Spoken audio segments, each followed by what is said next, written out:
जय श्री कृष्ण मित्रों। आज हम चौथा अध्याय स्टार्ट कर रहे हैं। चौथे अध्याय में श्री भगवान बोल रहे हैं, मैंने इस अविनाशी योग को सूर्य से कहा था, सूर्य ने अपने पुत्र वैवस्वत मनु से कहा और मनु ने अपने पुत्र राजा इक्ष्वाकु से कहा। हे परंतप अर्जुन, इस प्रकार परंपरा से प्राप्त इस योग को राजऋषियों ने जाना, किंतु उसके बाद यह योग बहुत काल से इस पृथ्वीलोक में लुप्त प्राय हो गया। तू मेरा भक्त और प्रिय सखा है, इसलिए वही यह पुरातन योग आज मैंने तुझको कहा है, क्योंकि बढ़ाई उत्तम रहस्य है, अर्थात गुप्त रखने योग्य विषय है।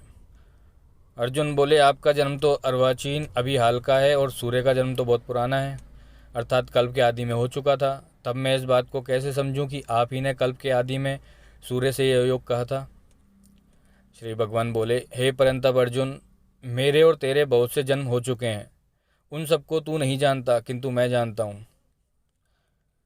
मैं अजन्मा और अविनाशी स्वरूप होते हुए भी तथा समस्त प्राणियों का ईश्वर होते हुए भी अपनी प्रकृति को अधीन करके अपनी योग माया से प्रकट होता हूँ।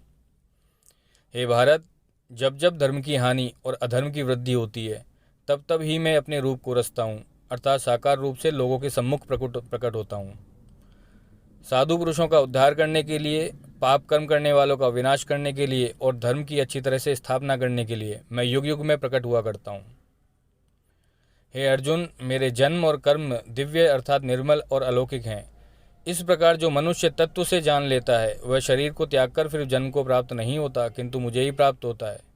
यहाँ ईश्वर को तत्व से जान लेने का मतलब बताया गया है। सर्वशक्तिमान सच्चिदानंद घन परमात्मा अज अविनाशी और सर्वभूतों के परम गति और परम आश्रय हैं। वे केवल धर्म को स्थापन करने और संसार का उद्धार करने के लिए ही अपनी योग माया से सगुण रूप होकर प्रकट होते हैं। इसलिए परमेश्वर के समान सुहृद, प्रेमी और पतित पावन दूसरा कोई नहीं है। ऐसा समझकर जो पुरुष परमेश्वर का अनन्य प्रेम से निरंतर चिंतन करता हुआ आसक्ति रहित संसार में बरतता है, वही उनको तत्व से जानता है। पहले भी जिनके राग, भय और क्रोध सर्वथा नष्ट हो गए थे और जो मुझ में अनन्य प्रेम पूर्वक स्थित रहते थे, ऐसे मेरे आश्रित रहने वाले बहुत से भक्त उपयुक्त ज्ञान रूप तप से पवित्र होकर मेरे स्वरूप को प्राप्त हो चुके हैं। हे अर्जुन, जो भक्त मुझे जिस प्रकार भजते हैं, मैं भी उनको उसी प्रकार भजता हूँ, क्योंकि सभी मनुष्य सब प्रकार से मेरे ही मार्ग का अनुसरण करते हैं। इस मनुष्य लोक में कर्मों के फल को चाहने वाले लोग देवताओं का पूजन किया करते हैं, क्योंकि उनको कर्मों से उत्पन्न होने वाली सिद्धि शीघ्र मिल जाती है। ब्राह्मण, क्षत्रिय, वैश्य और शूद्र, इन चार वर्णों का समूह गुण और कर्मों के विभाग पूर्वक मेरे द्वारा रचा गया है। इस प्रकार उस सृष्टि रचनादि कर्म का कर्ता होने पर भी मुझ अविनाशी परमेश्वर को तू वास्तव में अकर्ता ही जान। कर्मों के फल में मेरी स्पृहा नहीं है, इसलिए मुझे कर्म लिप्त नहीं करते। इस प्रकार जो मुझे तत्व से जान लेता है, वह भी कर्मों से नहीं बनता। पूर्व काल में मुमुक्षुओं ने भी इस प्रकार जानकर ही कर्म किए हैं, इसलिए तू भी पूर्वजों द्वारा सदा से किए जाने वाले कर्मों को ही कर।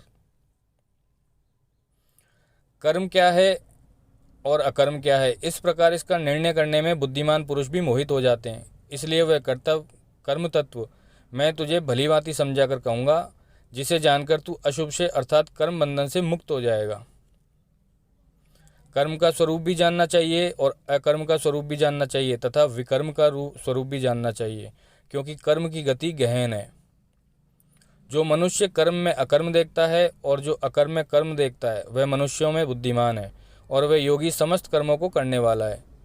जिसके संपूर्ण शास्त्र सम्मत कर्म बिना कामना और संकल्प के होते हैं तथा जिसके समस्त कर्म ज्ञान रूप अग्नि के द्वारा भस्म हो गए हैं, उस महापुरुष को ज्ञानीजन भी पंडित कहते हैं। जो पुरुष समस्त कर्मों में और उनके फल में आसक्ति का सर्वथा त्याग करके संसार के आश्रय से रहित हो गया है और परमात्मा में नित्य तृप्त है, वह कर्मों में भलीभांति बरतता हुआ भी वास्तव में कुछ ही नहीं करता है। जिसका अंतःकरण और इंद्रियों के सहित शरीर जीता हुआ है, जिसने समस्त भोगों की सामग्री का परित्याग कर दिया है, ऐसा आशा रहित पुरुष केवल शरीर संबंधी कर्म करता हुआ भी पापों को नहीं प्राप्त होता। जो बिना इच्छा के अपने आप प्राप्त हुए पदार्थ में सदा संतुष्ट रहता है, जिसमें ईर्ष्या का सर्वथा अभाव हो गया है, जो हर्ष शोक आदि द्वंद्वों से सर्वथा अतीत हो गया है, ऐसा सिद्धि और असिद्धि में सम रहने वाला कर्मयोगी कर्म करता हुआ भी उनसे नहीं बंधता।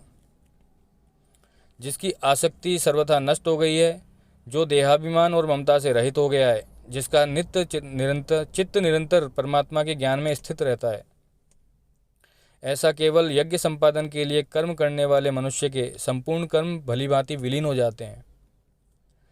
जिस यज्ञ में अर्पण अर्थात सुरुवा आदि भी ब्रह्म है और हवन किए जाने योग्य द्रव्य भी ब्रह्म है तथा ब्रह्मरूप कर्ता के द्वारा ब्रह्मरूप अग्नि में आहुति देना रूप क्रिया भी ब्रह्म है, उस ब्रह्म कर्म में स्थित रहने वाले योगी द्वारा प्राप्त किए जाने योग्य फल भी ब्रह्म ही है। दूसरे योगीजन देवताओं के पूजन रूप यज्ञ का ही भलीभांति अनुष्ठान किया करते हैं और अन्य योगीजन पर ब्रह्म परमात्मा रूप अग्नि में अभेद दर्शन रूप यज्ञ के द्वारा ही आत्मीय रूप यज्ञ का हवन किया करते हैं।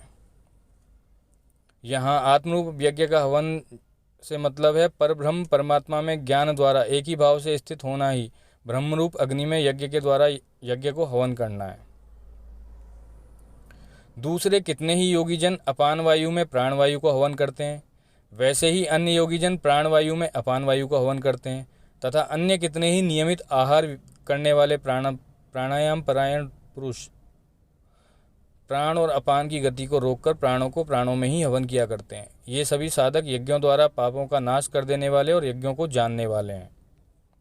हे कुरुश्रेष्ठ अर्जुन, यज्ञ से बचे हुए अमृत का अनुभव करने वाले योगीजन सनातन परब्रह्म परमात्मा को प्राप्त होते हैं और यज्ञ न करने वाले पुरुष के लिए तो यह मनुष्य लोक भी सुखदायक नहीं है, फिर परलोक कैसे सुखदायक हो सकता है।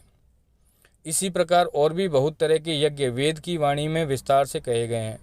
उन सबको तू मन, इंद्रिय और शरीर की क्रिया द्वारा संपन्न होने वाले जान। इस प्रकार तत्व से जानकर उनके अनुष्ठान द्वारा तू कर्म बंधन से सर्वथा मुक्त हो जाएगा।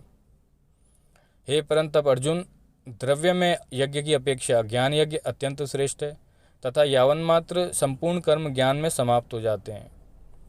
उस ज्ञान को तू तत्वदर्शी ज्ञानियों के पास जाकर समझ, उनको भलीभांति दंडवत प्रणाम करके उनकी सेवा करने से और कपट छोड़कर सरलतापूर्वक प्रश्न करने से वे परमात्मा तत्व को भलीभांति जानने वाले ज्ञानी महात्मा तुझे उस तत्व ज्ञान का उपदेश करेंगे, जिसको जानकर फिर तू इस प्रकार मोह को नहीं प्राप्त होगा। तथा हे अर्जुन, जिस ज्ञान के द्वारा तू संपूर्ण भूतों को निशेष भाव से पहले अपने में और पीछे मुझ सच्चिदानंद परमात्मा में देखेगा, यदि तू अन्य सब पापियों से भी अधिक पाप करने वाला है तो भी तू ज्ञान रूप नौका द्वारा निसंदेह संपूर्ण पाप समुद्र से भलीभांति तर जाएगा।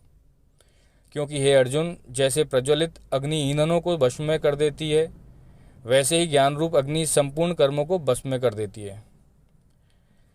इस संसार में ज्ञान के समान पवित्र करने वाला निसंदेह कुछ भी नहीं है। उस ज्ञान को कितने ही काल से कर्मयोग के द्वारा शुद्धांतकरण हुआ मनुष्य अपने आप ही आत्मा में पा लेता है। जितेंद्रिय, साधनपरायण और श्रद्धावान मनुष्य जिनको प्राप्त होता है तथा ज्ञान को प्राप्त होकर वह बिना विलंब के तत्काल ही भगवत प्राप्ति रूप परम शांति को प्राप्त हो जाता है। विवेकहीन और श्रद्धा रहित संशययुक्त मनुष्य परमार्थ से अवश्य भ्रष्ट हो जाता है।